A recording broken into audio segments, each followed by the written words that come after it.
சரி, ரத்னையா ரெடியா இருக்கீங்களா? அடி போட சொல்லுங்க, தடியை அணைக்க சொல்லுங்க. பிளேட் எடுத்தாச்சு. பிளேட் எடுத்துருக்காங்க, பின்னால ஒரு பிளேட் எடுக்காங்க.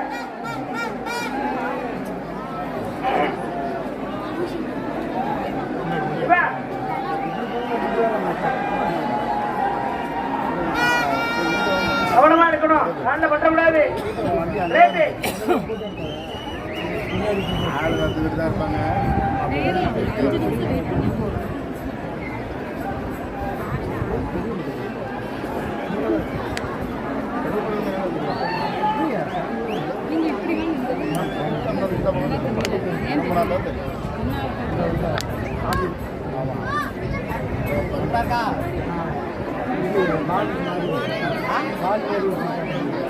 ஓரங்கள் இருக்கும் அன்பர்கள் பக்தர்கள் அனைவரும் அப்படியே மத்தி வளர்த்துக்குவாங்க.